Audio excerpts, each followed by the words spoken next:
Hello, Bronco fans and football fans everywhere. Welcome to Broncos Breakdown on the MHRT network, as well as my own channel, Broncos Breakdown on YouTube.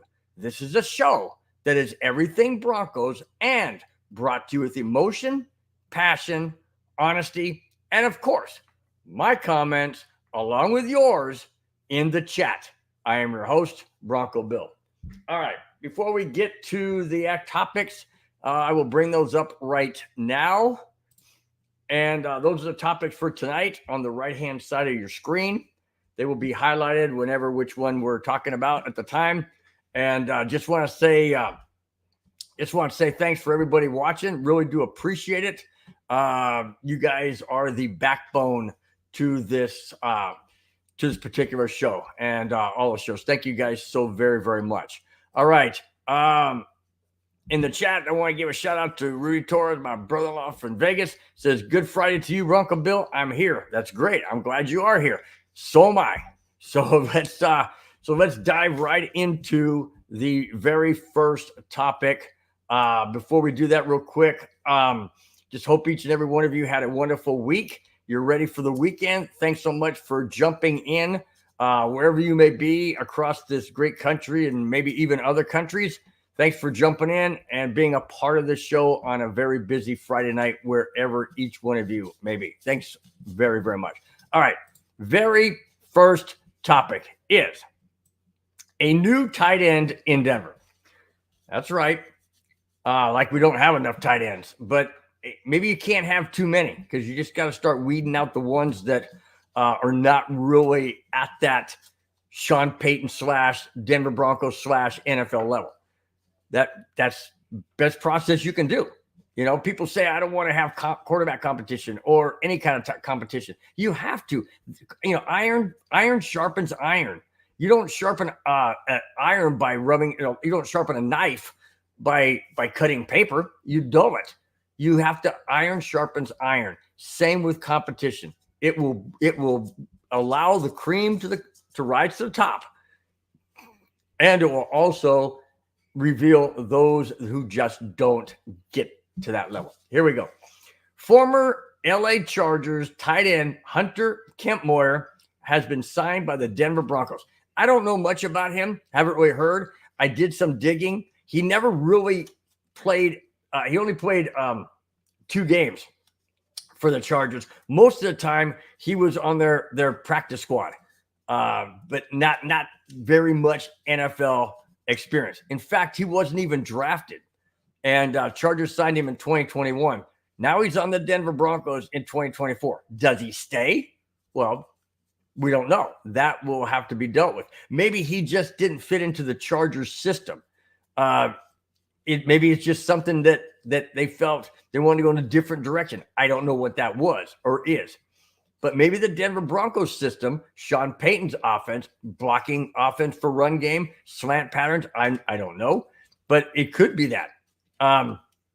So it's just a matter of seeing whether or not he can play. But I like the signing because it pushes the other tight ends that we have. It pushes everybody. When you bring in other people that want your job as bad as you want your job, if they work harder and they produce better and they get better results, well, there you go. So you can find a diamond in the rough. You certainly can. Let me continue. This one I don't like. This part of this topic I don't like. Here it is. Kempmoyer will be wearing a familiar number in Denver. What number is that? 84. Shannon Sharp's number. That bothers me.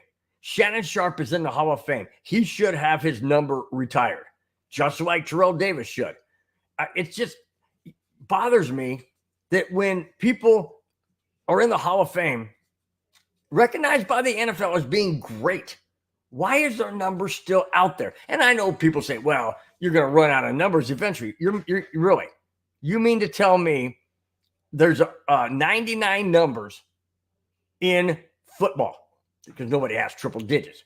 99 numbers in football. If you count 00, which Jim Otto, the late Jim Otto, did wear for the Raiders, you got to count that. That's 100 numbers. You mean to tell me that the Denver Broncos are going to have 100 people in the Hall of Fame? And I know, guys, before you say anything, say, well, they got to have 53 at least, or they have to have 70 at least. Okay, even so, the Denver Broncos do not have 30 numbers in the Hall of Fame, or 30 Bronco players in the Hall of Fame. And maybe some of them you kind of look at and say, maybe I wouldn't put that, I wouldn't retire that number. Tell me which Bronco is in the Hall of Fame that you would not retire that number. Seriously, Randy Gradishar just went in. I'd retire his in a heartbeat. Why is he in the Hall of Fame? Why? Because he's great. And if he's great, somebody else should not be wearing his number because they're not as great as a Shannon Sharpe. No way, shape, or form. You mean to tell me that Hunter Kempmoyer, who the Chargers never put in the game but twice, spent most of his time on the practice squad, deserves a Hall of Fame number in 84 from Shannon Sharpe? You really believe that? How about Terrell Davis? We saw number 30, Caden Sterns. I got information on him too. Those numbers should be retired. John Elway, number 7 is retired. Floyd Little, number 44 is retired. And Peyton Manning, along with, I can't remember the other guy that had 18 back in the day. Anyways, both of those, not both of them, but that number is retired, period. Nobody's ever wearing those numbers again. And they shouldn't. All 3 of them are in the Hall of Fame. Peyton Manning, that is.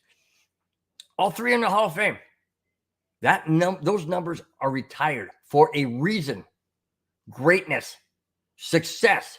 Floyd Little never won a Super Bowl, but he's in the Hall of Fame for what he did. It's not about Super Bowls. It is to a certain degree, but it's about the Hall of Fame, in my opinion. If a person gets to the Hall of Fame, a number needs to be retired, period. End of discussion. All right, let me continue. Like I mentioned, Kempmoyer only played in 2 games for the Chargers. That's correct. So why does, in my opinion, or let me ask you guys out there in the chat, do you think that Kempmoyer should be wearing number 84? I say absolutely not. How about 88? How about 88? Okay. I mean, Demaryius Thomas, he's not in the Hall of Fame, but he was very instrumental in the Broncos. Now, maybe not Demaryius Thomas' number, but then again, when you think about the impact he had in Denver, in just a very short, tragic ending to his life, horrific, just very sad, very, very sad, and to know what he did, and then the Broncos honored him with the circle on the field with the 88 number on the inside, and every time they scored, they went over and got on a knee and pointed to the number and pointed to heaven. It's, things like that. Does 88 need to be retired? I don't know. That's up for debate. But in my opinion, Kempmoyer should not be wearing 84.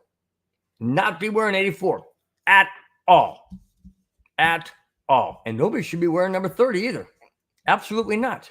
Nobody should be wearing that. All right. Let's go to, this is a work in progress, guys, like it always has been. Let's go to the next topic. So we are moving. All right, I'm getting better. It's starting to. You got to understand. There's a length. Look at the length of the here. This way. Look at the length of the list, and I've got a list just like that on the screen. You guys can't see that I have to highlight in a matter of 3 seconds, and it's not really that easy. But we'll get to it. We'll make it work. All right. Broncos have waived a defensive tackle. We need defensive tackles. We need defensive people. Period. That can play the game. But there's a reason why they waived this particular person. The Denver Broncos have waived defensive tackle Brandon Matterson in a corresponding move after signing Hunter Kempmoyer. That's the reason. You got to make space. You can only have a certain amount of people on your team at any given time. I think that the NFL has now allowed it to be 55 players active, I believe that is, or it's coming soon, or it's proposed, one of the two. Right now, it's a 53-man squad.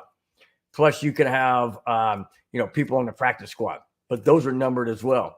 So you can't have it's not like college where you can have the whole sideline filled with players. It's not like that. Or high school. It's not like that. It's different in the NFL. Totally different. So when somebody is getting ready to be signed, somebody has to go. So that's the reason why Matterson was let go primarily. He wasn't really instrumental on the Broncos defense. He's a body, he's a fill-in, that kind of thing. But I guess they felt it was worth signing Kemp Moyer and releasing Masterson as opposed to keeping Masterson and not signing Kemp Moyer. So there you go. We'll find out in these preseason. Oh, by the way, last week I said there was a preseason game this coming Sunday. I was wrong.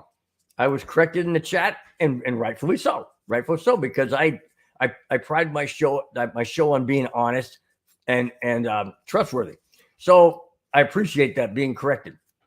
So it is officially this Sunday. The Denver Broncos will play the Indianapolis Colts. I'll get into that a little bit later.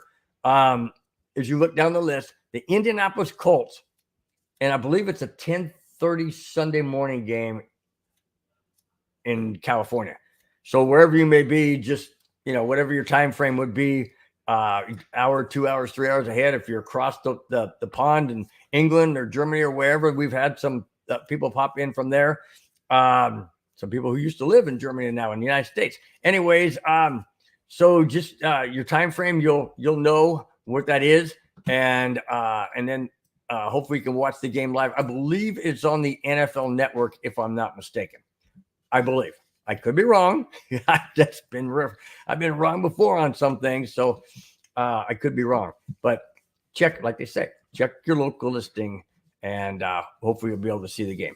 All right, let's go on to topic number 3. All right, this one, Sean Payton just cannot stop from shooting arrows across the bow of Russell Wilson's ship.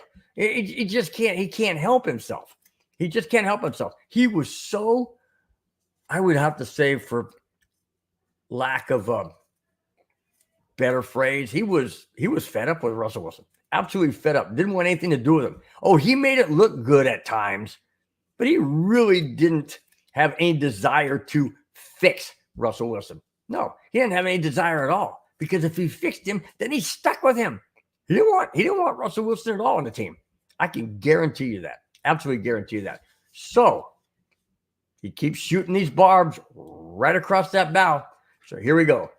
Sean Payton took a shot at Russell Wilson when he commented that it is important for quarterbacks not to take unnecessary sacks. Oh, well, of course. Every coach is going to say you don't take unnecessary sacks. Throw the ball away. If you have to get out of the pocket, do whatever you got to do, run forward.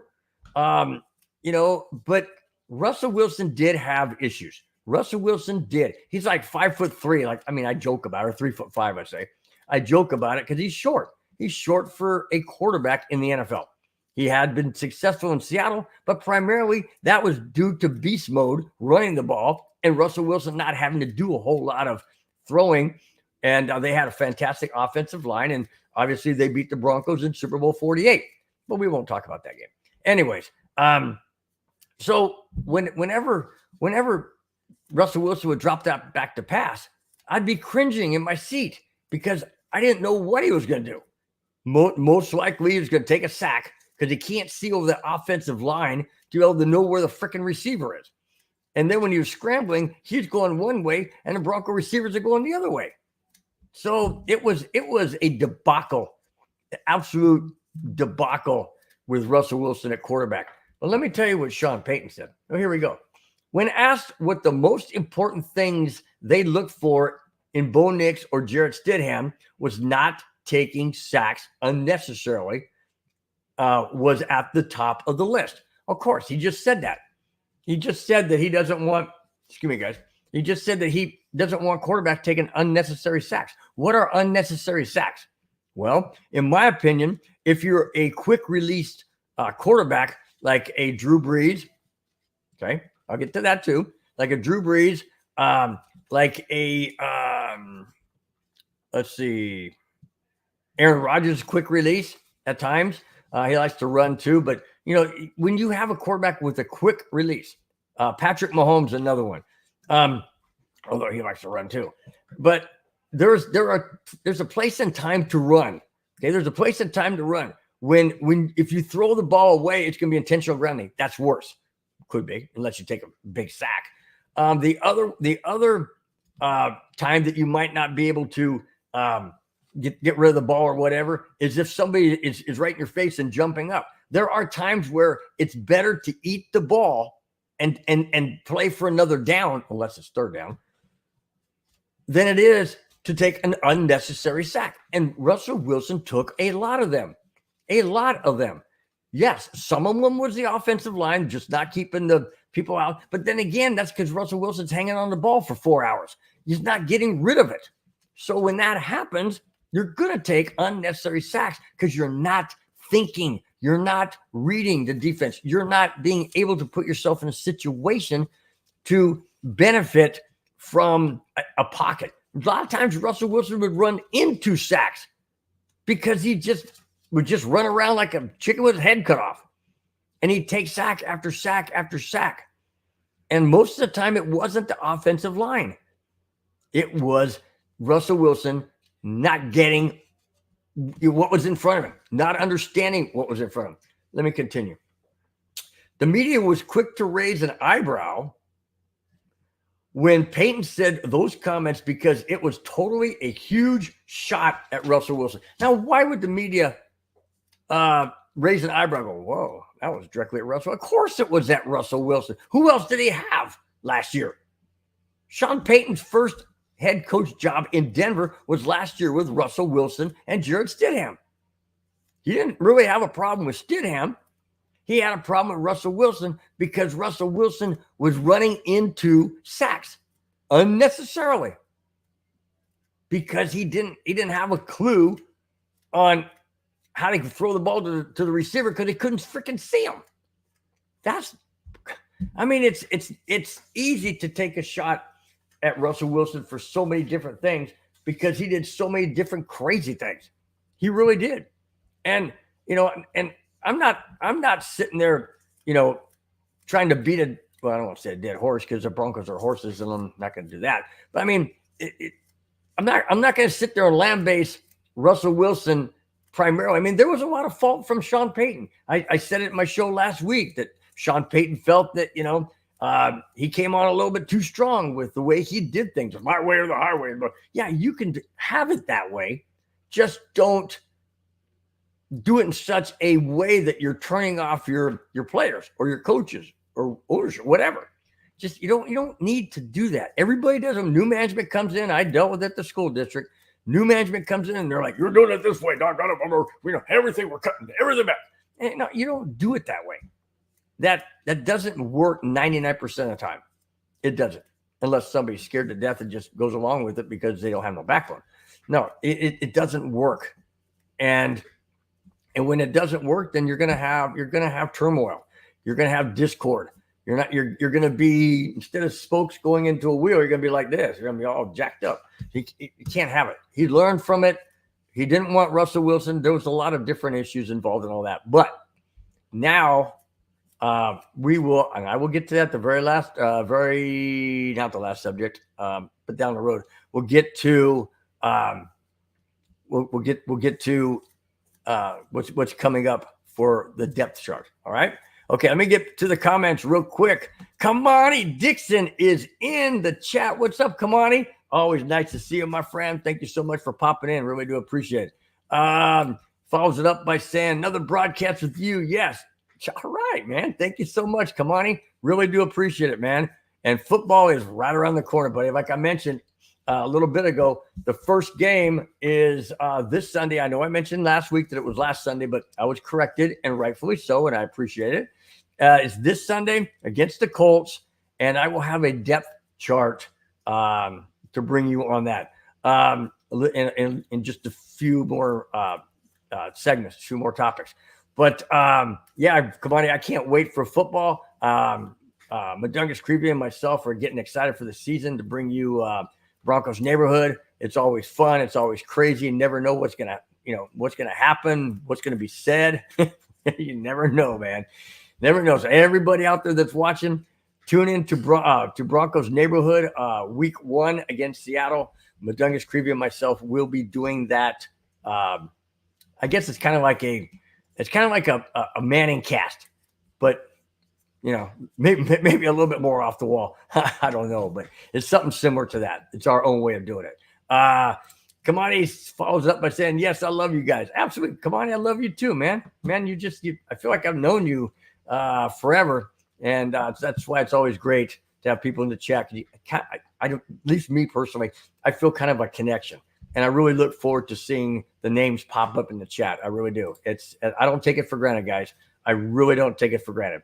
I respect and appreciate each and every one of you. And I don't take it for granted that you guys will be here every week. I know you guys got lives and things to do and all that and families, but I really do appreciate when you do stop in. It's very, very encouraging.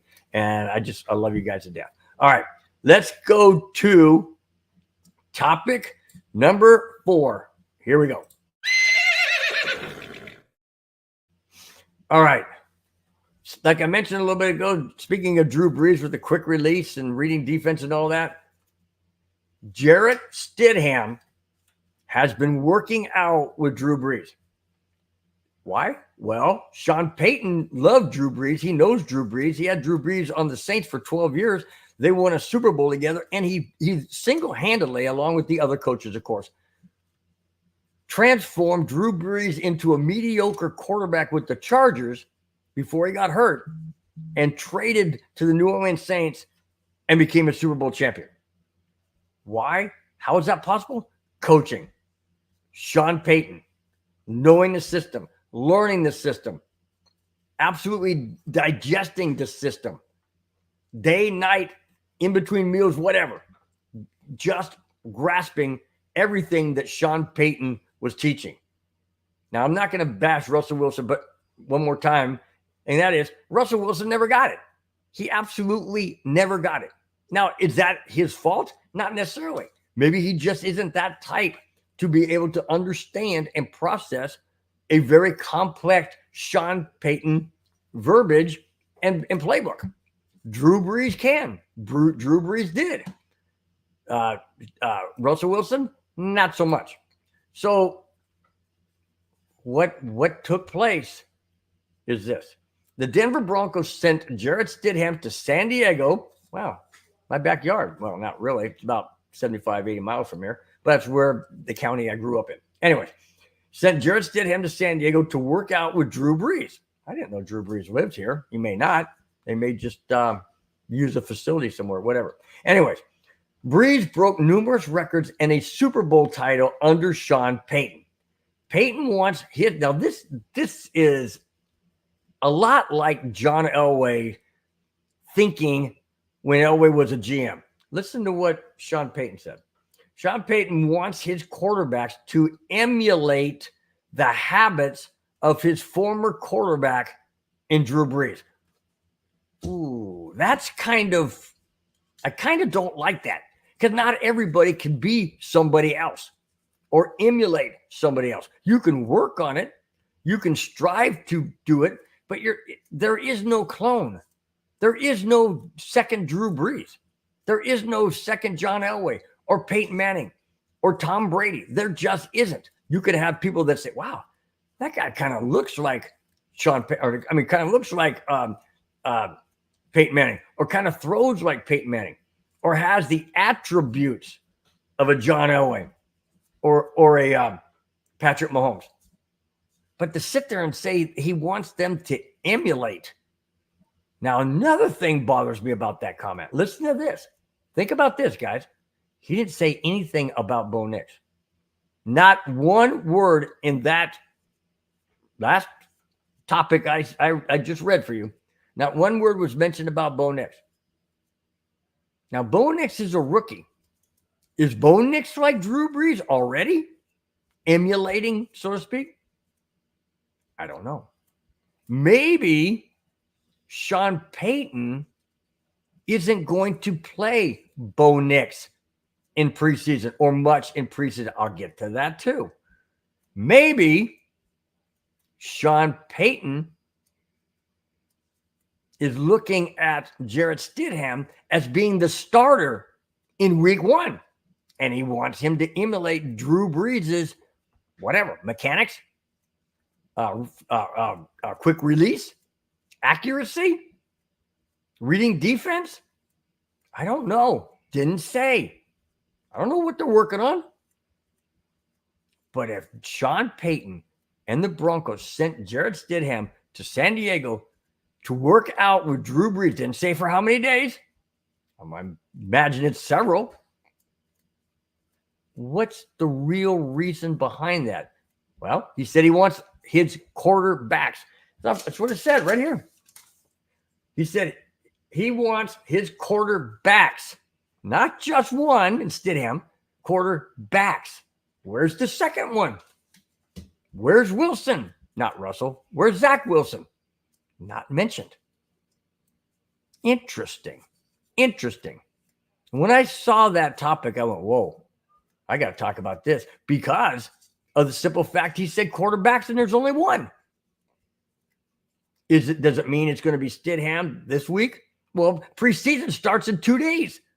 What are you going to do? Send Bo Nix down there on Monday morning?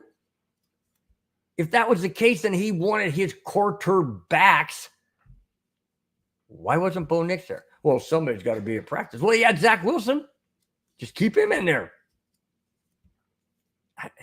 It just is rubbing me the wrong way when he emphasizes quarterbacks to emulate his former quarterback in Drew Brees, and yet there's only one quarterback.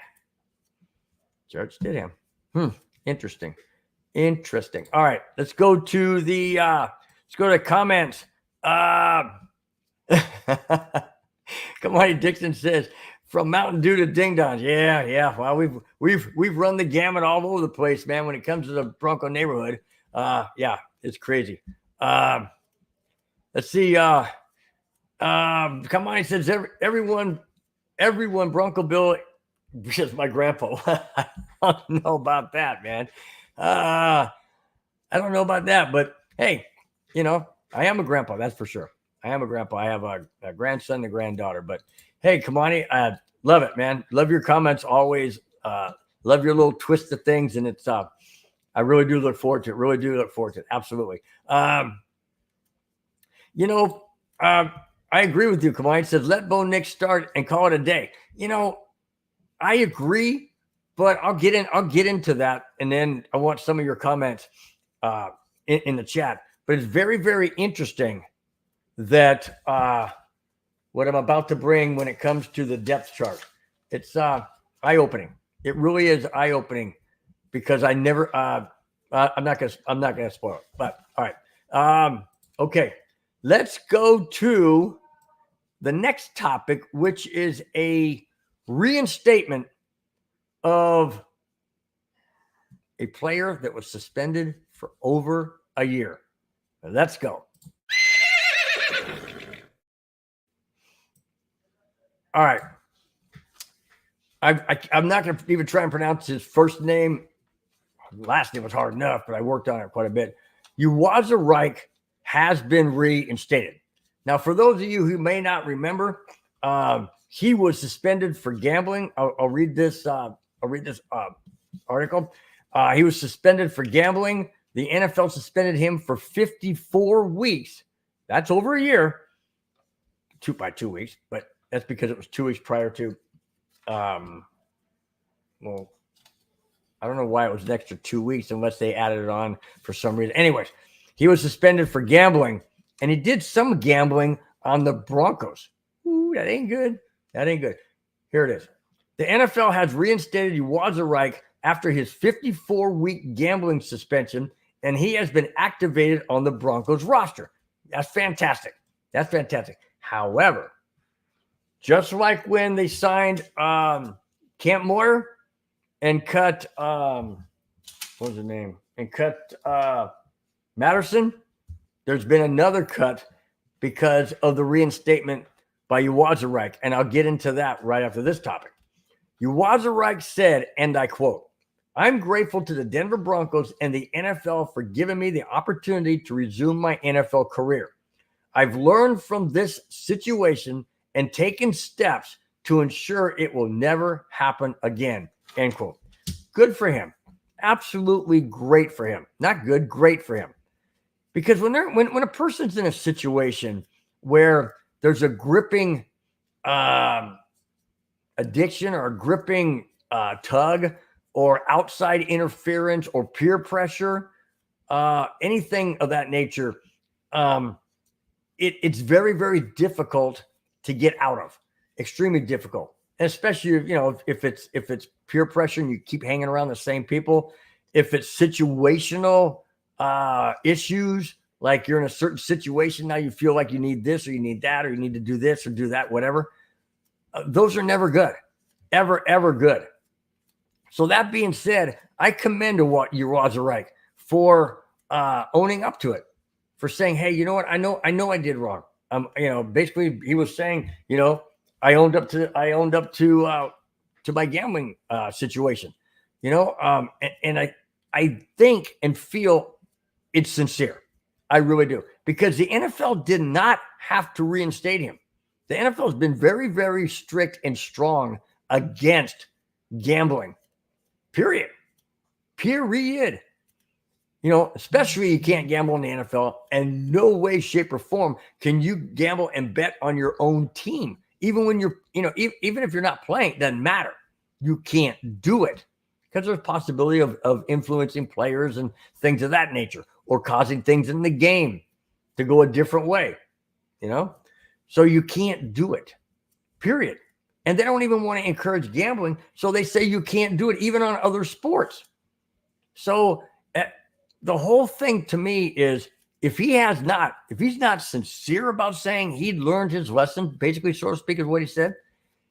If he isn't serious about that, he won't be in the NFL for long. And that's what the NFL stands for. If you're that kind of person, not for long, because the NFL is not going to put up with it. They're just not. There's certain things the NFL doesn't put up. And what I find interesting, and I've mentioned this many, many times, the NFL says you can't bet or gamble, period. But yet they're in cahoots with gambling. They advertise like crazy. MGM Grand or MGM Bet, or the what's that Lion one? Well, that probably is MGM. But they also have other gambling things that you can do on the internet, and so easily done. So it's kind of like they're speaking out of your both sides of their mouth. Saying, "We don't want you to gamble. Hey, by the way, we kind of condone it, but only for those who aren't playing in the NFL. So it's okay for that." So that's who we're targeting. We're not really targeting the players in the NFL. We're not. That's not what we're doing. We're targeting the people who are not in the NFL, who may want to put a friendly wager. Then they have the disclaimer that says, if you have a gambling problem, call this number. To me, it's oxymoron. It's double standard. It's talking out of both sides of your mouth. So I'm glad that Uwazurike is back on the team. I know it's going to, Sean Payton even said that we're working him in slowly because he doesn't know the system. He wasn't here last year to know the system. There's different players, there's different verbiage, there's different everything. So they're working him back in slowly, which is great. But he gets a second opportunity, a second chance, which I find very, very commending from the NFL and from the Denver Broncos. The NFL could have reinstated, and Denver could, screw you. No, we're not taking you back. No, they didn't. They're giving him a second chance, and that's why he thanked the Broncos and the NFL. So I hope he's on the right track. I hope he's doing the right thing. I hope what he said is sincere, and he wants it to be that. I really do wish him all the best. I really do wish him all the best. It just bothers me that the NFL is in bed with gambling internet websites or whatever, gambling sites, and yet they're extremely strict on NFL players or NFL personnel gambling. And just doesn't seem right. It's like telling your child, or telling, you can't do this, and turn around and then you do it yourself after you said that you can't do it. I don't know. It just rubs me the wrong way. I just don't like it. I just don't like that type of running a business. I know it's about money, but golly, find money somewhere else. Huh? If you're telling them not to do something and you turn around and do it yourself, I mean, the NFL itself is not gambling, but they're condoning it is my point. That's my point. All right, let's get back to the comments, and they are Mile High Salute, DB for life. Love it, man. Welcome to the chat. It says, what's up, Bill? I say, what's up, Mile High Salute, DB for life. I love it. Absolutely love it. Thank you so much for jumping in the chat. Appreciate it. Let's see. Big E Bronco is in the house. Hey, Big E, what's going on, my friend? So, well, look at the referee song that plays the vet on the Kansas City Chiefs. And the referee was referee in that game in Kansas City won. That's true. That's true. Or you meant vet, not vet. Yeah, that's what I'm talking about. That's exactly what I'm talking about. It's rampant throughout the entire NFL. And then when the NFL condones gambling by taking their money, by putting their ads on there and such, MGM, and I forget what the other ones are because I don't gamble. I hate giving away money that for no reason. I mean, charitable things or money to church or other organizations. Yes, they use it for their good. Not like, I mean, obviously casinos use it for their good. They use it for their pocketbook. But I'm talking about you're not doing it. I mean, I don't know. I'm not getting anybody that wants to, that's fine. That's your own thing. But I'm just not a person that gambles. I just can't do it. It's just not me. I can't do it. Anyways, so I totally agree with you. I totally agree. It's rampant throughout the entire NFL, and it's not going to stop until people get more. I'll tell you how you stop it. As soon as somebody gambles and you find out about it, they're out of the league. Period. That's when it'll stop, because people say, "Oh shoot, man, I got me a good gig here. I'm making me some good money, and I don't want to get cut out of the league now." No, that's when it'll stop. Reinstating, and like I said, I'm glad that they reinstated Uwazurike. But if they really wanted to send a strong message, you send a message as, okay, next person we find out who's gambling and we can prove it, you're out of the league for good. Out of the league for good. Period. No ifs, ands, or buts. Then it'll stop. But that also has to have a flip side. The NFL cannot prosper off of gambling sites on commercials in their games. You cannot have it both ways. You can't. It's like straddling a picket fence. You're going to get gored. You know what I'm saying? You can't do it. And that's what's happening in the NFL. You're punishing people who are doing it, which is correct, but then you're advertising and taking their money because you're putting their ads on your commercials during games. All right, I'll get off my high horse. I'll get off my soapbox. But hey, I mean, I just get passionate about a lot of things, as you guys can tell. My show's always that way because I bring in the topics that make me passionate, that struck a chord with me when I was going through researching the topics for the week. I do it every single Monday through Thursday, and Friday morning before I get my topics lined up the way I want. I do a lot of research, guys. And when the ones that rub me the right way, the wrong way, yeah, those are the ones I'm going to talk about. Absolutely going to talk about. All right. My brother-in-law, Rudy Torres from Vegas, says, I'm here too, Mr. Bill. Well, good. I'm glad you are here, man. So am I. So we're just having a very, very good time. Very good time. Now, with the reinstate of Uwazurike, something had to happen. Let's get to that topic right now. All right. If you notice, it says a shocking twist. Yes, very shocking. Now, Caden Sterns ironically wears number 30. So that hopefully won't be worn by somebody else. But the Broncos have released safety Caden Sterns. Oh, wait a minute. Didn't we release a safety at the end of the year? Justin Simmons? And he was going to be replaced by Caden Sterns. Not now. So who do we have? PJ Locke? Okay. Third one on the depth chart. Speaking of depth charts, we'll get in that in a little bit. Third one on the depth chart. We don't have a Justin Simmons. Now we don't have a Caden Sterns who was set to come back off an injury. But because Uwazurike was reinstated, they cut Caden Sterns. Now, I have an issue with this. Why do I have an issue with this? Because now we are totally depleting our secondary and our safety position. And I know that we have that guy Jones, I can't remember his first name, Brandon Jones, I believe it is, that we signed from the Miami Dolphins. Oh, by the way, who wasn't a starter. He was a backup in Miami. So we released Justin Simmons, who's a starter, a Pro Bowler, a fantastic safety, most interceptions in the time with the Broncos at 30 interceptions. And he's released.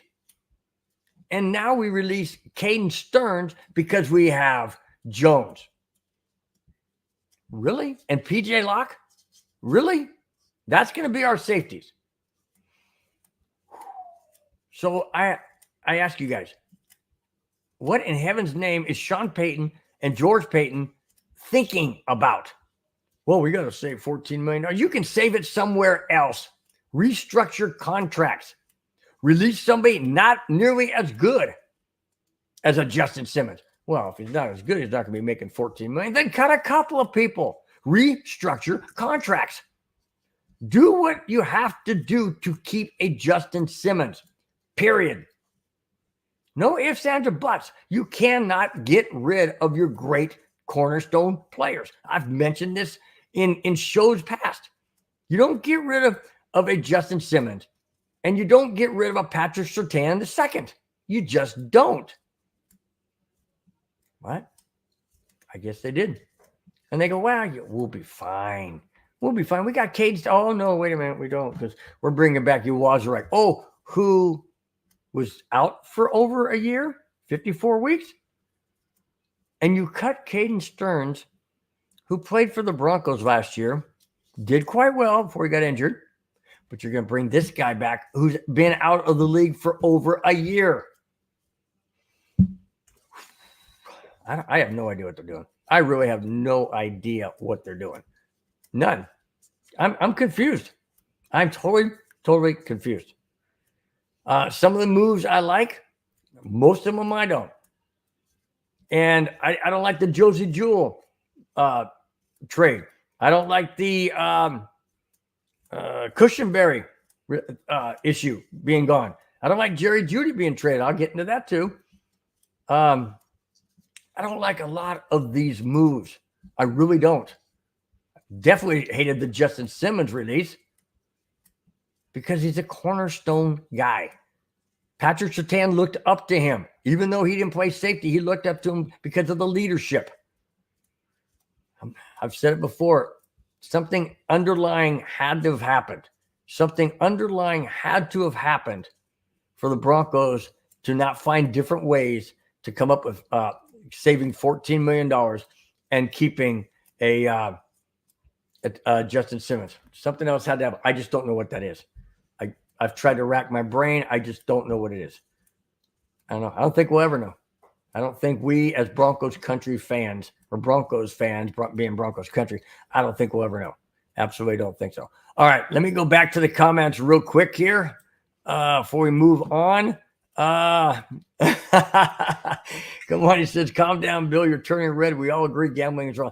I know, guys. I get into these soapboxes. I get into these passionate comments. And my wife was always telling me, she's like, you go on and on and on. And I said, that's just my personality. I want to get things off my chest. And until I've exhausted everything that I can think of about the topic, then I feel like I haven't said enough. But obviously, I have said enough. And Kamani, thank you very much. I will try and do my best to reel in some of my overly, not exaggerated, but overly extended soapbox comments. Okay? All right. I'm deep breath. All right. Kamani follows up by says, who's making this crazy decision, cutting people and then using backups for starters? That's what I'm saying. It's exactly what I'm saying. It doesn't make any sense to me. And yes, I know the guys are cheaper, but guess what? The old saying, you get what you pay for. And if you want excellence, you're going to have to pay for excellence. If you want mediocre, hey, right in the middle. You want to save a lot of money and not do so well, you're at the bottom. We'll see what this season has in store. Definitely see what this season has in store when it comes to defense. I don't know. I really don't know because guys, they're not going to throw at PS2. They're not going to. Every now and then, once in a blue moon, they will, but they don't want to. Who are they going to throw to? The other side. And you don't really need a safety over top PS2 because he's a shutdown corner, a lot like Champ Bailey. But you need a safety over top the second guy, the second corner, because he's not as good as PS2. Well, what great safety do we have back there now? Jones? Yeah, right. PJ Locke? I don't know. A lot of people say he has a lot of upside. Well, when you had a Justin Simmons back there, we didn't see a whole lot of PJ Locke. Not a whole lot. So I don't know. The jury's still out on them where I'm concerned. So I don't know. But you're right though. You're right, Kamani. I mean, who does that? Really? It's just you're throwing the baby out with the bathwater. What the heck? It's just wrong, Kamani follows up by saying maybe Sean Payton and George Payton having too much wine, or maybe they have a brain freeze. Yeah, it's absolutely either one or both. Either one or both, man, because they're making some decisions that are just out there. I just don't get it. I absolutely don't get some of the decisions that they're making. I really don't. Let's see. Rudy Torres said Judge Jeudy. No. The jury is still out on the whole reason why you make these ridiculous moves. But maybe we do need a Judge Jeudy. Who knows? I mean, she was pretty strict and by the book, man. On some of those shows, I didn't watch a whole lot. I didn't really see them. Just flipping through the channel and kind of catch my eye for about 30 seconds. But anyways,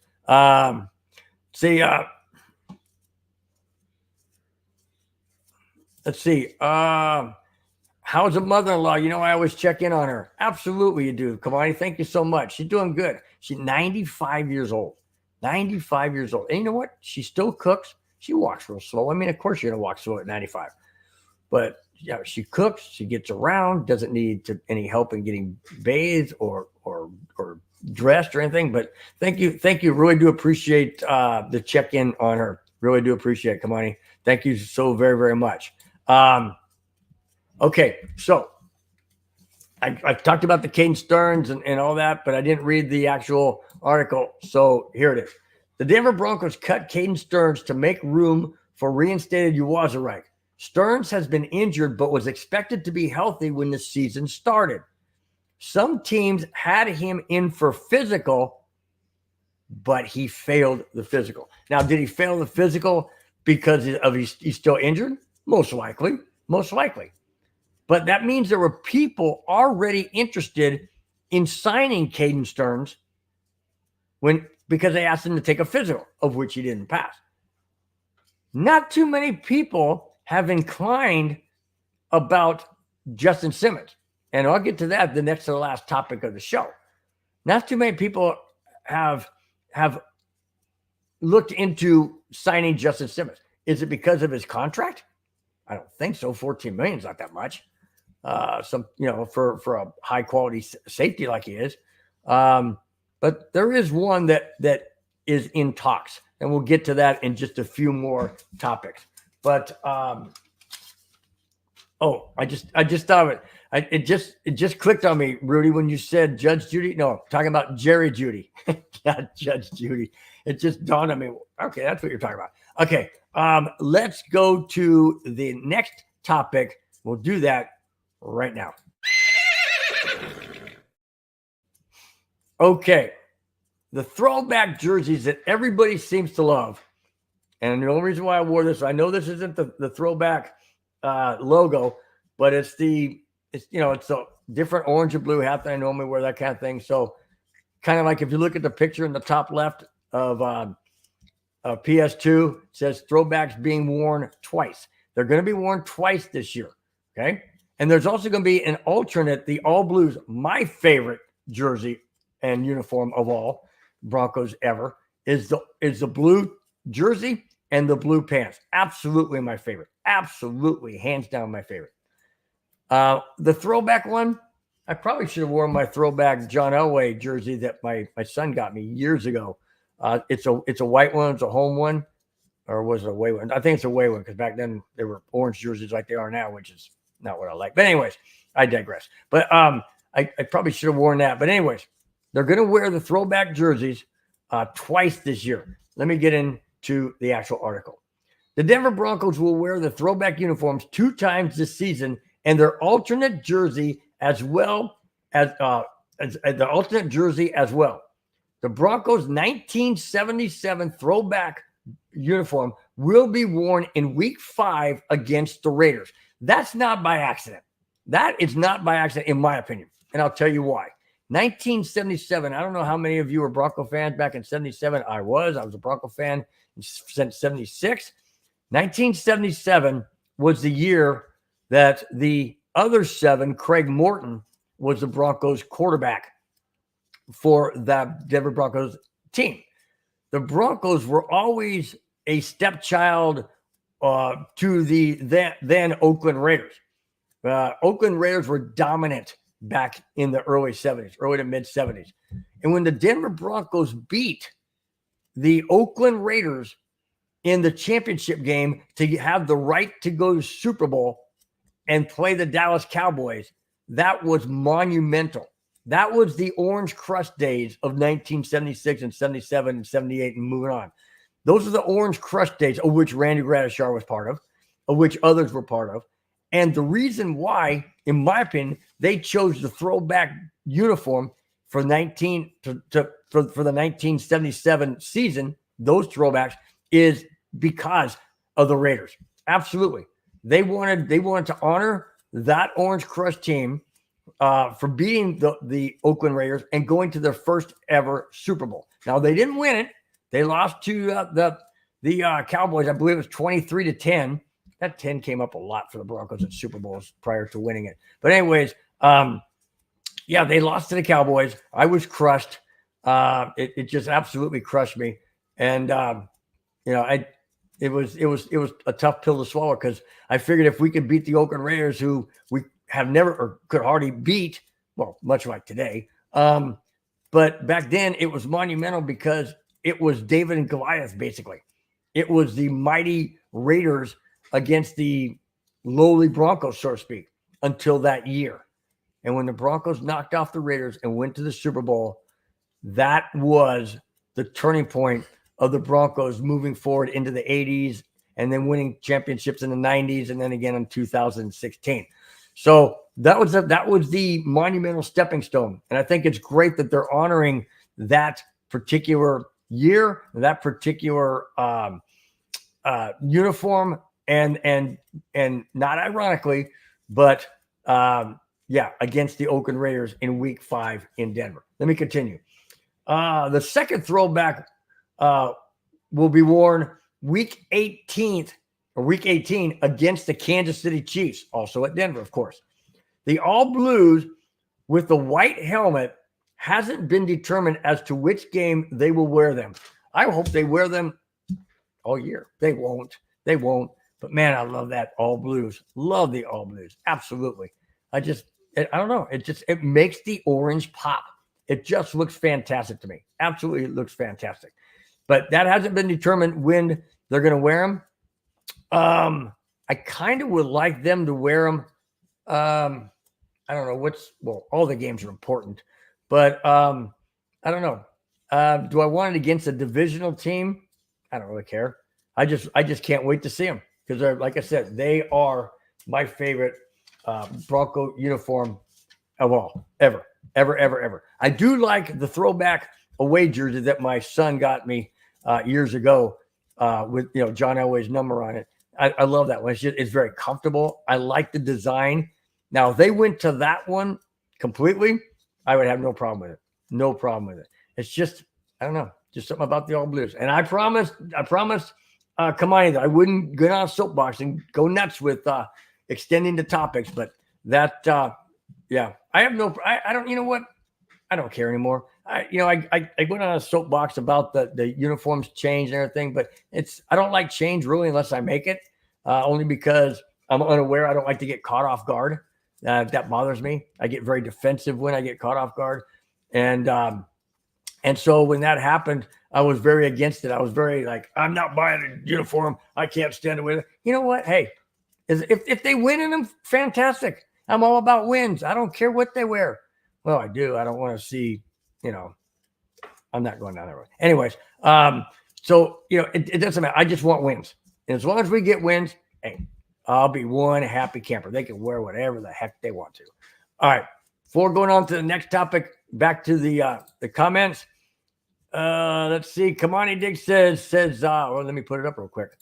Kamani Diggs says they should wear them for every home game. Wear what? The throwback jerseys, what you're saying, or the all blues? Yeah, the throwbacks are all blues. What do you mean, Kamani? But whichever one you're saying, it wouldn't bother me a bit either. I just, one thing I don't want changed, and thank goodness they did. I love this logo. I really love this logo. It looks more aggressive, more mean. And I don't mean that in a bad way. I mean that in a very determined way, not mean to hurt somebody. That's not what I'm talking about. What I'm talking about is, having that winning attitude. It just seems more to that style than the old D with the horse blowing that looks like smoke coming out of his nose. It does, I don't know. I just didn't like that one. If they didn't have the horse with the smoke or whatever the thing it is, vapor, whatever it's trying to be, that might probably be a lot different. You notice they don't have the smoke coming out of this one. See, it's just little things like that. But I'm glad they kept this logo because I really like it a lot. Okay, Kamani explains not just the throwbacks, not just the all blues, but he says both of them, switch them up. I would agree with that. Absolutely agree with that. You got 8 home games. Sometimes you have 9. This year, the Broncos have 9 home games, I believe. Is it 9 home games? Yeah, because I think so. Anyway, I've got to check. I'm not quite sure. Anyways, you're going to have at least 8 home games. You're right. You could switch them up. You could alternate every other home game. You wear the other uniform. First home game of the season, you wear the throwbacks. Second home game of the season, you wear the all blues. Third home game and so forth. I don't see a problem with that. I really don't. I don't know why so many teams have to have like 4 or 5 different alternate uniforms. And I know it's about money. I got it. They want to sell the uniform. They want to sell the jerseys. I understand that. I get that. I know it's all driven by money. But there should become a point in time where too much is too much. You get to the point where you're just overly saturated. Stick with something that works. And as long as you're winning, people will buy them. They will buy them as long as you're winning. That's the key word. You got to win. Just like selling tickets. You want the stadium to be sold out? Start winning. Put a product on the field. Now, I don't condone to that. That's me. I'll watch the Broncos. I don't care if they win 0-19 or 0-18.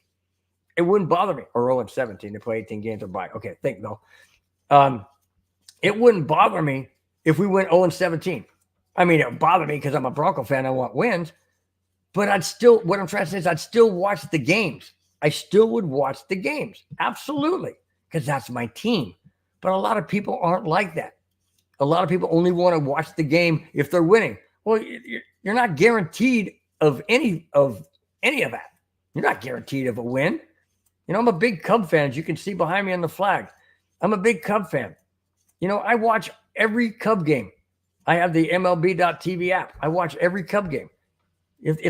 I watched the other night when they got drilled. But then again, I watch them when they have fantastic comebacks because you never know until the game is over. So I watch because I'm always hoping that my team will win. Somehow, some way, as long as the game's still being played, there is hope. Well, unless you're last year and you play the Miami Dolphins and you get your doors blown off and you give up 35 points in the first half and 35 points in the second half, then, but Madunga Screevy and I did the Broncos neighborhood for the entire game. We were actually cheering for Dolphins to set an NFL record with most points. But they had pity on the Broncos, so they kept it at 70 and not 77 or 76 or whatever. So, yeah, it's I totally agree, Kamani. I totally agree. I'd switch it up. Absolutely switch it up because I think it'd be fun. I really do. I think it'd be great. All right, let's go to the third to the last topic of the show. Thanks once again, guys, for being part of the show, for being in the chat, for watching wherever you may be on this busy Friday evening right before your weekend. And thanks once again, guys, for your support and your loyalty. Really, really do appreciate it. Thanks so much, guys. Thanks so much. All right, let's go to the third to the last topic, and here we go. All right, Jerry Jeudy's trade saga. Now, this is interesting. Cortland Sutton's name was shopped around as being a possible trade commodity or, trade bait or however you want to say it. But he never got traded. He stayed in Denver. Jerry Jeudy's is a little bit different. Let me read this. Jerry Jeudy asked the Denver Broncos to trade him before last season. Jeudy said, and I quote, "At the beginning of the season, I asked Sean Payton for a trade. I asked Sean for a trade, and he said no. Sean was like, we love you, and we want you here. He was not going to trade me, basically." End quote. Jerry Jeudy continued by saying the following, and I quote, "I'm the one that decided that move." You're the one that decided to move? I don't think so. Let me continue. He says, "I'm the one that decided that move. I made the decision to come to Cleveland, and I'm excited about my decision." End quote. Jeudy can say he made the decision all he wants, but ultimately, it is the Broncos that granted him his wish. No doubt. Denver Broncos didn't have to trade Jerry Jeudy if they didn't want to. They could have let him sit out, be disgruntled, whatever. But they figured, you know what? If he doesn't want to be here and he doesn't want to, be part of the team and instrumental or whatever because he got his feelings hurt or he's butt hurt or something because he didn't catch that many passes. Well, nobody really did except Cortland Sutton because that's the only guy that Russell Wilson could see. 9 times out of 10, Russell Wilson just threw the freaking ball up. And Cortland Sutton had to make these ridiculous catches, which he did. And they were fantastic catches. But he should never have had to make those kind of catches if you had a quarterback that was more competent in getting the ball to him a lot sooner. Jerry Jeudy, and another thing about Jerry Jeudy. Jerry Jeudy is a very precise runner. I've mentioned this in shows past. Very precise runner.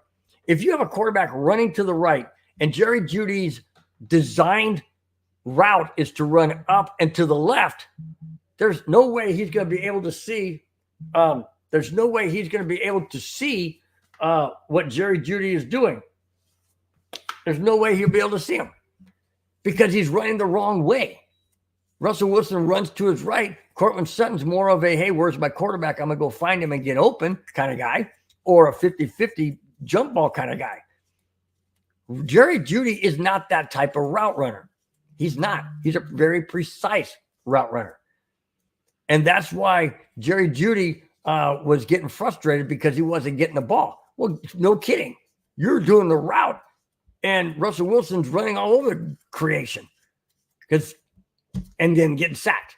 So, I don't fault Jerry Jeudy for wanting a trade. I just think it was kind of childish that he goes around and claims that he's the one that chose Cleveland. I'm the one that made this decision. No, you're not. You may have pushed the buttons and you may have caused the Broncos brass to think about trading you and ultimately doing it. But you did not go, I guarantee you, Jerry Jeudy. You did not go to Sean Payton and George Payton and say, you know what? I want to go to Cleveland. So make it happen. I doubt seriously that was it. I doubt seriously. Because they were shopping Jerry Jeudy quite a few places. But they were not excited about Sean Payton did not want to trade him. Plain and simple. But I guess when it came down to the fact that Jerry Jeudy wasn't going to be a focused wide receiver for the Denver Broncos moving forward, they had to do something.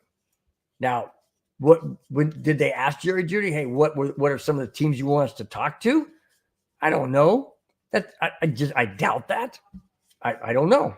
I wasn't in the room. I don't have an idea.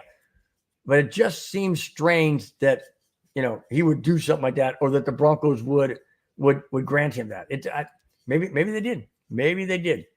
But it was ultimately the Denver Broncos that were the one to actually get it done, not Jerry Jeudy telling George Payton and Sean Payton, this is where I'm going and you can't stop me kind of thing. Now, I ain't buying that. That's not what happened. It's not what happened. All right. Back to the comment line, so to speak. Well, as a telephone is the way it used to be. Okay. Kamani says, Uncle Bill, I'm a diehard Broncos fan and a diehard Yankees fan too. There you go. See, so I know, Kamani, that you watch games. You'll watch them. No questions asked. Absolutely. Because that's what diehard fans do. You cannot be a fan. In my opinion, you can't be a really true fan and not watch your team. Because fan is short for fanatic. And fanatics are crazed about what they like and what they don't like. You know, I mean, I'm a big Cubs fan. I was crushed year after year after year until 2016. And now I'm crushed again this year because they can't seem to, you know, get back on a winning track. And now they have a new manager ironically, from the Brewers, and that's still the Brewers are still in first place and the Cubs are in next to last. But anyway, that's baseball. But I'm just saying I am a diehard Broncos fan too. I watch every single game. Guys, there's only 18 of them. Or excuse me, 17 of them, 18 weeks, but bye week. There's only 17 games, period. You can't watch one Broncos game a week. Not you, Kamani, not you, not anybody in the chat, because I know you guys are diehard. But I'm just saying in general, people in general. They say, well, I got other things to do. That's why they call it a DVR.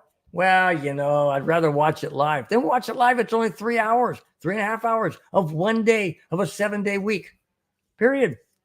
One day. That's how I look at it. Baseball is harder to watch because it's every single day. But I do it. It's every single day. If I can't watch it, I listen to it on the audio from the MLB.TV app. So if I'm not watching, I'm listening to a Cub game, but I'm always watching Broncos game. And that's what I'm saying. If you're a fan, you're a fan, period. Plain and simple. All right.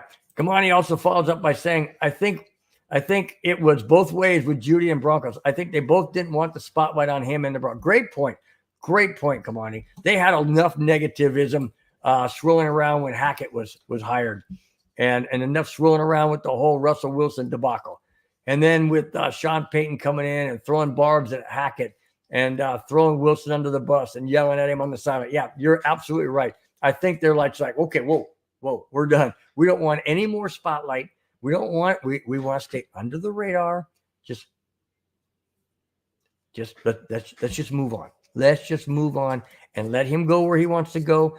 Let him be happy where he wants to be happy. And we'll just deal with it and we'll move on ourselves. So, yeah, I think you're 100% right, Kamani, in saying that. Absolutely 100% right. Dead on. Great comment. All right.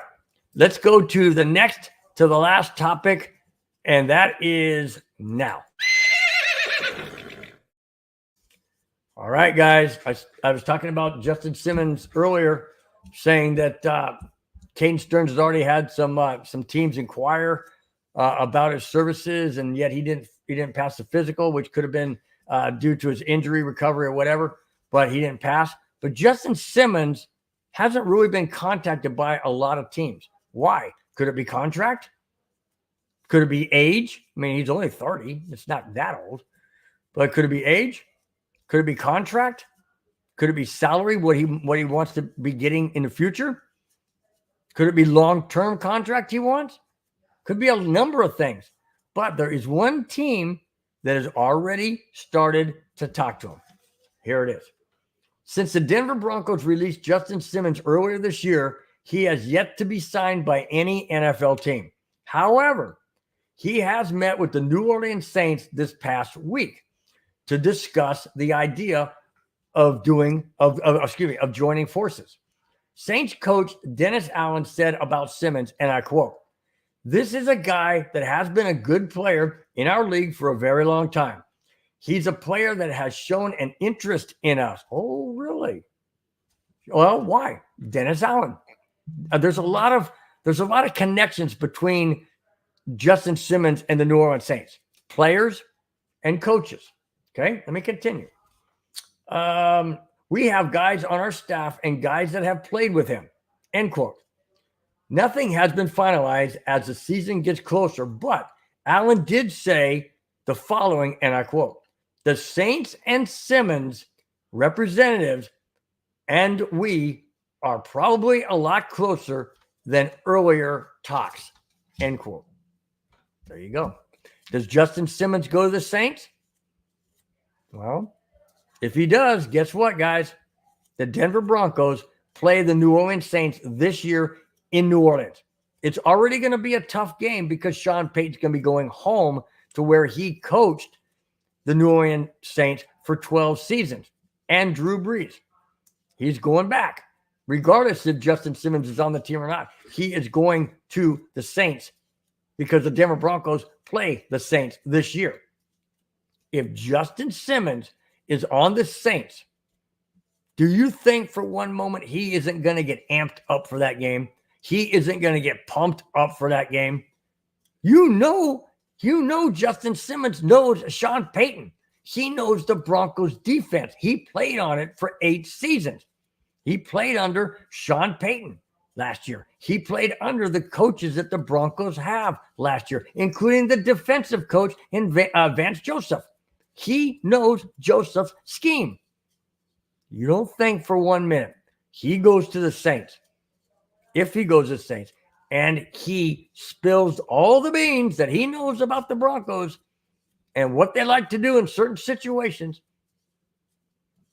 you don't think he's going to tell the Saints coaches that? Absolutely he will. No freaking doubt about it. And he'll want to send a strong message. Hey, guys shouldn't have got rid of me. I can still play. And I guarantee you, if he goes to the Saints, that game all of a sudden becomes extremely hard and harder than it would have if he wasn't on the team. And I'm not saying he is. I'm just saying if he goes there. It's already going to be emotionally charged game for Sean Payton. It's going to be hard for him to focus. Just like Peyton Manning, when he went back to Indy in 2016, and the Broncos lost that game embarrassingly because Peyton Manning even admitted that it was extremely emotional after they did a tribute for him on the scoreboard. It was extremely emotional and for him to focus, extremely difficult for him to focus because he was so emotionally affected by going back to Indy. That's tough to do. Now, Sean Payton isn't playing, but he's coaching. He's putting in the plays. He's directing the team in the direction he wants them to go. Is he going to be 100% focused? I don't know. I hope so. I thought Peyton Manning would be focused. Nope. And if you put a Justin Simmons on that defense with an emotionally person like Sean Payton going back to New Orleans, playing in New Orleans against the Saints, I don't give the Broncos much chance at all. Not much chance at all. Not with Justin Simmons back there. Not what he knows. And not with Sean Payton being emotional due to going back there. I just don't see that as being a winnable game. I really don't. Right now, with Justin Simmons not on the team, I'd say it's 50-50. I really do. I don't know what quarterback we're going to have. I know it's going to be one of the three. I don't know if it'll be Bo Nix. Could be Jarrett Stidham. Might even be Zach Wilson. I don't know. Nobody knows right now. But what I do know is it will be extremely more difficult if Justin Simmons is on the Saints when the Broncos pay a visit to New Orleans later this year in the season. Just saying, guys. Just saying. All right, back to the chat we go. Let's see. Kamani, that's pretty tough, dude. That's pretty tough. Kamani Dixon says my Broncos come before my wife and my family. Okay, well, I'll just leave that alone for now. I'm not going to comment. But okay, hey, I get it. I get it. It's 3 hours a week. I get it. Okay, that's all I'm saying. I get it. Kamani follows up by saying, bring Simmons back, Payton, and Payton swallow your pride. I agree. A problem with that is, though, Kamani, is does Justin Simmons want to come back? Would Justin Simmons feel like, well, now you need me because Caden Sterns is cut and you only got PJ Locke and then what? And then Jones back up. I mean, does he want to come back? Would both of them swallow their pride? I think Justin Simmons would be feel a little slighted. But I think that he would take the high road like he always has during press conferences and everything else. But would Sean Payton swallow his pride? Would George Payton swallow his pride? That I don't know. That I don't really see because all Justin Simmons has to say is, hey, so why did you release me? You released me to save $14 million. Now you bring me back at let's say $20 million.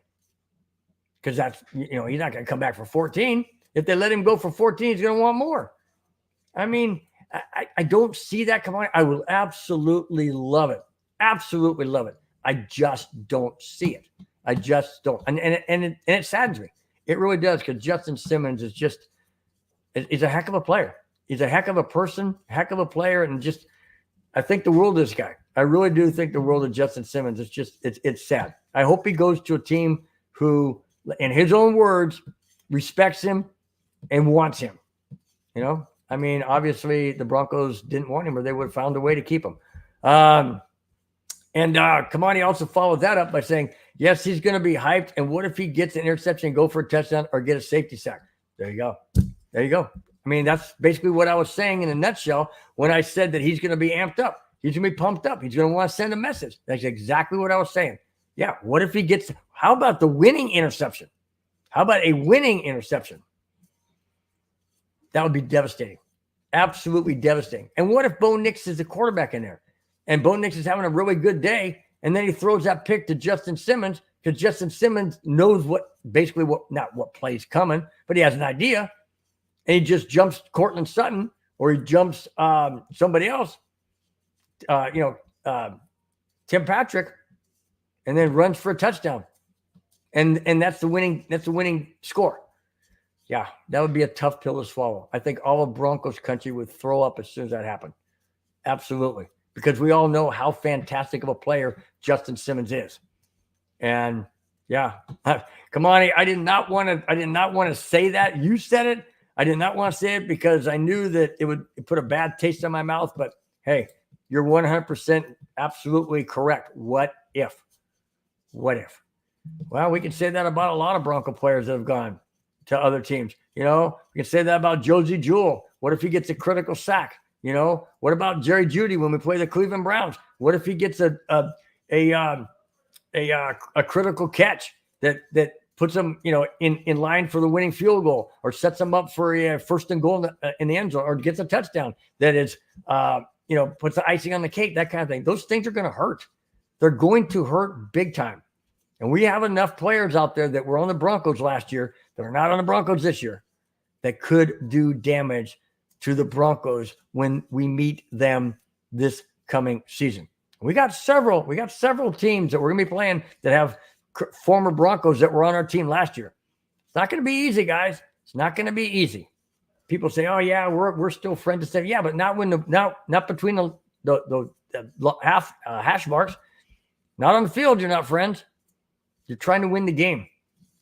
And as much as the Broncos are trying to win the game, so are other teams, and so are other former Bronco players who want to send a direct message to Sean Payton, George Payton, and the Broncos organization. Plain and simple. They want to send a message. And by golly, hopefully they don't. Hopefully they don't. But time will tell. Oh man, Kamani follows up by saying, then Justin Simmons takes the winning touchdown ball and hands it to Sean Payton. Ooh, that would absolutely be more than salt in the wound. That would be a dagger. That would be an absolute dagger. I don't see Justin Simmons lowering himself like that. I really don't. He doesn't seem to be that type of person. Whenever he had his interview, or not interview, but his press conference and things like that, he didn't really seem to be that. I don't know. Maybe when you're on the field and you have all your emotions running and things of that nature, who knows? Maybe he would do something like that. But somehow, some way, I see if that were the case, Sean Payton would just slap the ball out of his hand. I would think. Sean Payton got in Russell Wilson's face. He got in other people's faces. I would tend to think that if Justin Simmons was doing that or did that, Sean Payton would knock it right out of his hands.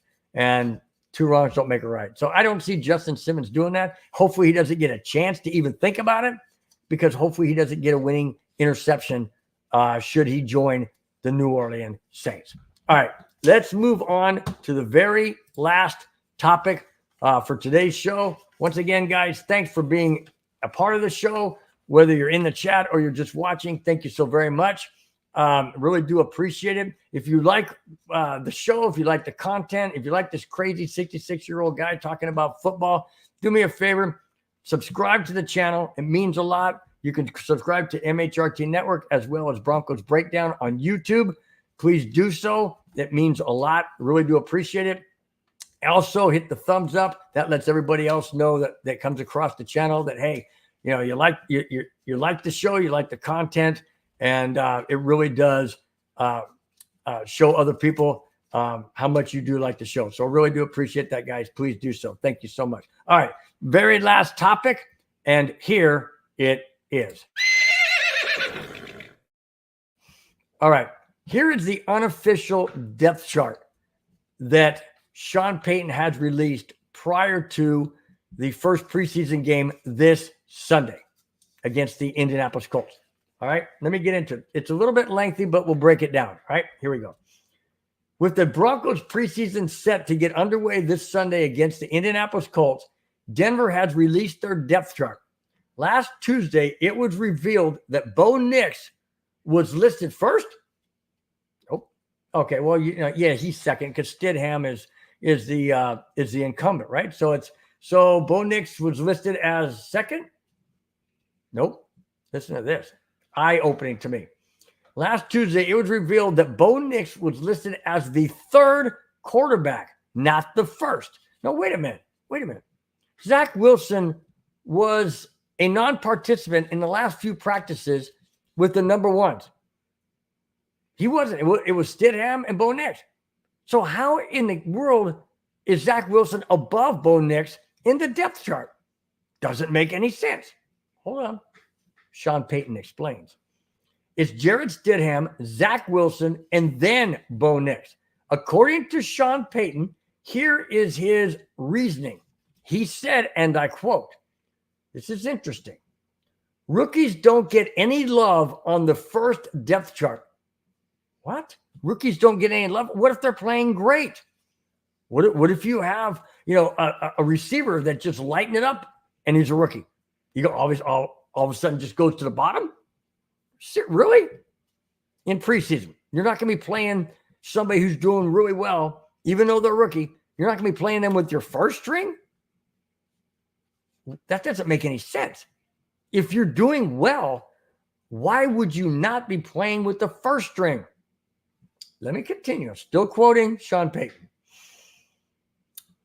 Every rookie is buried on the first depth chart. Why? Every rookie's buried? Why?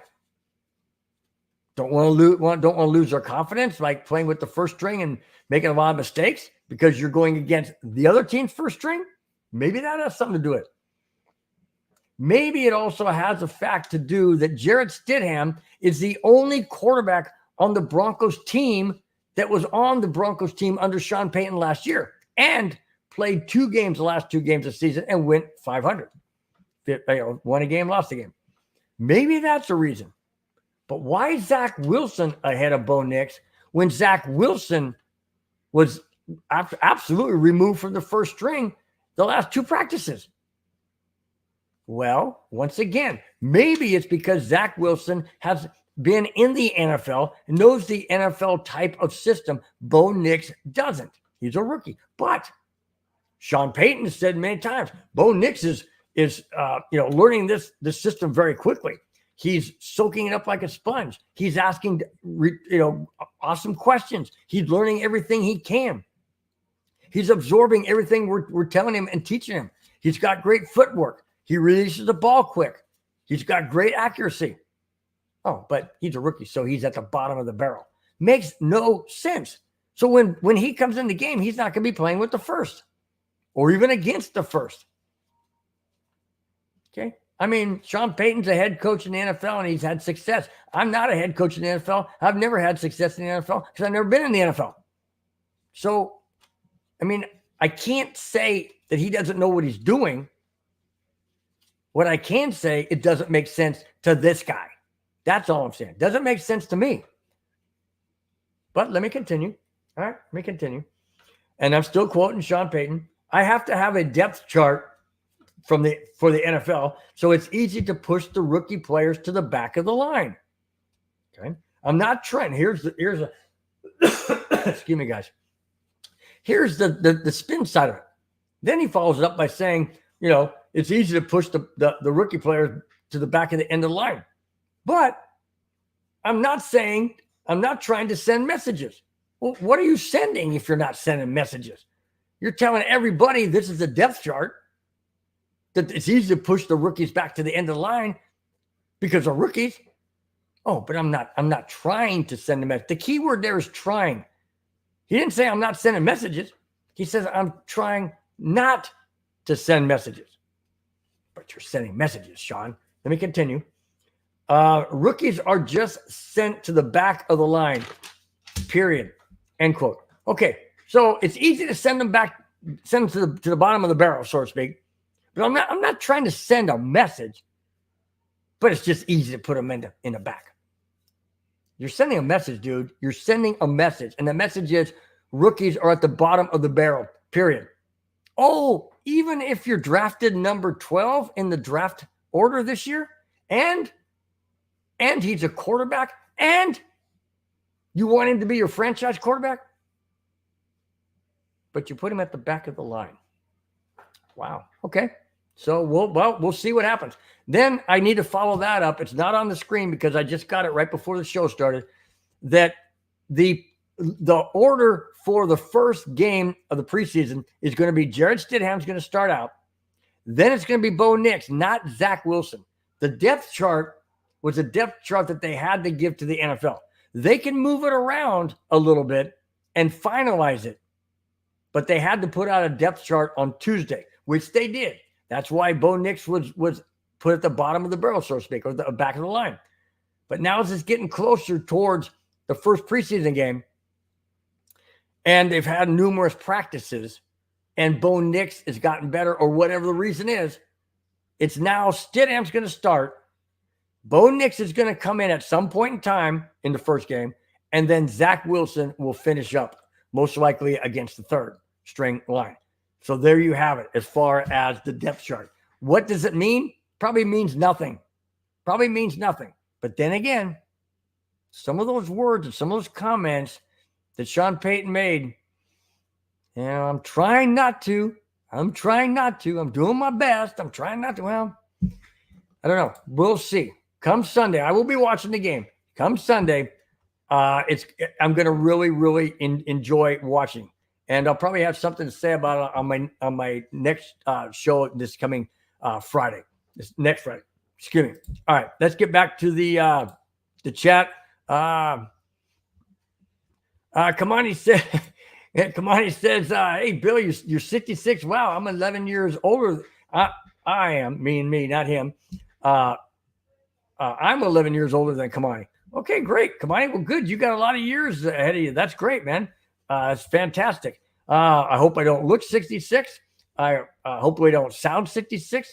I hope my energy and whatnot coming across on the show doesn't come across as 66. So, hey, my mom used to say, you're as young as you feel, and I dang sure don't feel 66. So that's great, man. Hey, Thanks a lot, man. Appreciate it. Kamani follows up by saying, once again, Sean Payton is out of his mind. It's time for him to go. He's a joke. You know, I'm not really going to go down that road as far as saying or agree with that wholeheartedly. I agree to your comment somewhat, but we've only seen Sean Payton with Russell Wilson. We've not seen Sean Payton with a Bo Nix. We haven't seen Sean Payton with Jared Stidham more than 2 games. The whole Russell Wilson thing is behind us. And so the whole Hackett thing is behind us. So I'm not really looking back at 2022 and 2023. I'm really looking forward to 2024 and where this Bronco team can go. And but if Sean Payton struggles again with getting wins from his team, if it doesn't seem to be working, yes, then at some point in time, Kamani, I think you do have to let him go. He signed a 5-year contract. I don't know if Denver would get rid of him any sooner than maybe year 4. If the Broncos are not moving up in wins and in the division, that could be. I think they're going to give him at least 3 years to get the Broncos moving in the right direction. But if it's not moving in the right direction, then yeah, I do see where there could be definitely movement. Kamani y'all says you got to let the rookie start so he can get his feet wet. I hope Payton gets fired. Is jackass? Oh, you want me to make him the jackass of the week? I agree that you have to start him, but do you start and destroy his confidence? Let's say you start him against Indy, and the Colts come out with their number 1 defense, and Bo Nix just gets rattled, and he throws a couple of interceptions. Or he gets sacked a couple of times that are his fault. He didn't get rid of the ball. Or he can't get the play in time and you get to delay a game. Anything like that. His confidence could get destroyed. And I don't think that the Broncos want to go down that road. I certainly don't want to see that. Because once you get a quarterback's confidence shaken, it's very, very difficult to get back. Look at Cam Newton. After the Broncos and Von Miller destroyed him in Super Bowl 50, he never was the same. And that's because Von Miller got into his head and destroyed his confidence, destroyed his ability to think clearly, to be that quarterback that he was prior to getting his butt kicked in the Super Bowl. Literally. I mean, sack after sack and disruption and all of that. I can't have that from a Bo Nix. I can't. We got to bring him on slowly. Am I in favor of him starting week 1 against Seattle? I don't know. Like I've said many, many times, I don't care who starts. I don't care who plays. I really don't. Just get W's. I don't care who starts. He could be Zach Wilson if he's the best. I don't really care. I just want W's. I understand what you're saying, Kamani. I totally understand what you're saying. But I'm not really wanting a Bo Nix to start if he's not going to be 100% confident. He may not be confident right now. Maybe he's not confident. Maybe it's good that he doesn't start right away. Maybe it is good. He can sit there and watch and see how the speed of the game is against another team that is trying to literally sack you.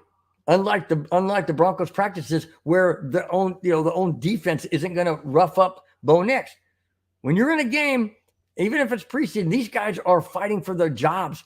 The Colts players are fighting for their job. They're going to come after Bo Nix and Jared Stidham and Zach Wilson as hard as they can and as tough as they can. And if you're not physically and mentally ready and prepared to not implode, then I don't want to see him in there. I just don't want to see him in there. Kamani says, I am heated, Hitman Bill. I think Sean Payton's on drugs. I know you're heated, man. I know. I can tell. I can totally tell, man. And I get it. I totally get it, man. And I agree. I agree to a certain degree.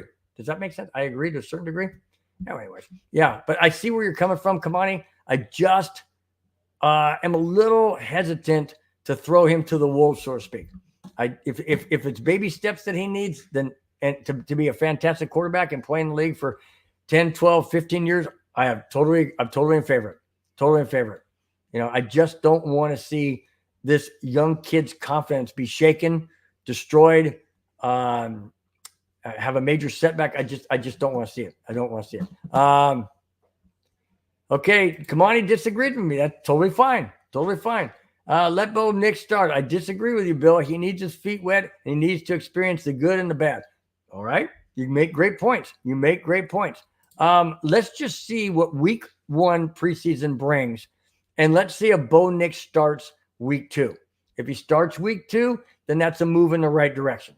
So, I mean, we can't change anything about him going in after Jared Stidham in week 1 preseason. We can't change that. That's already, etched in stone, so to speak. So let's just see how, all 3 quarterbacks fare against the Colts. And let's just maybe Stidham only play 1 series. And then Bo Nix plays the entire first quarter and second quarter. Who knows? And then Zach Wilson gets 3rd and 4th. I don't know. We don't know. So let's just take it with a grain of salt. Let's sit back. Let's watch the game. Let's see how it plays out. And then hopefully Bo Nix starts in week 2 and starts again in week 3 and then opens up the season against Seattle. That's the best case scenario that we can hope for at this point in time. But I appreciate your comment, Kamani. I appreciate everybody's comments in the chat. I appreciate everybody being watching and listening or wherever you may be. I greatly, greatly appreciate it. Before I get out of here, let me go right down the list of people who are in the chat. And we'll start with Rudy Torres, my brother-in-law from Vegas. Then we got Kamani Dixon. Really do appreciate it. Then we have Mile High Salute, Denver Bronco for Life, abbreviated, Big E Bronco. And really do appreciate each and every one of you taking your time out on a very, very busy, Friday evening. And really do thank each and every one of you for your support, for your dedication to the show, and to the network, as well as my channel, Broncos Breakdown on YouTube. Really do appreciate, guys, for I thought that was supposed to be off. But yes, there we go. I appreciate each and every one of you for watching, for listening, for being a part of the show, for your support. This show would not be anywhere near as good as it is if it wasn't for you guys. I thank you guys greatly from the bottom of my heart each and every week. You guys are the best of Broncos Breakdown. That's it, guys. That's all I have. Thanks for watching. Thanks for subscribing. If you have not, please do so. It means the world to the show, to the network, to myself. And hit the thumbs up. That lets everybody else know that comes across the channel that you like the show, you appreciate the content, and this crazy guy talking about sports. Really do appreciate it, guys. Thank you so very, very much. Enjoy your rest of your Friday evening, wherever you may be. Enjoy your weekend. Thanks once again, guys. Enjoy Broncos' first preseason game of the 2024 season at Indianapolis. Check, I believe it's Network, NFL Network. Check the time wherever you may be. If you can watch it, great. If not, DVR it if you have the chance. But and we will talk about, we'll break down some of the points on that most likely next Friday. Until then, guys, like I said, enjoy your weekend. We will talk to you next Friday. Kamani, you're going out with your comments. Enjoy your bill. Kamani for Bo Nix. There you go, man. You got Bo Nix vote. There it is, guys. Till then, guys, next Friday, we will talk to you. Have a fantastic weekend. Take care. Bye-bye. Fast lane when I pass in the street. Bag of money in the passenger seat. Tempo's been asking for me on the road from the west to the east. Way up, I might never come down, cause the coast's racking up the flame out. So high, I might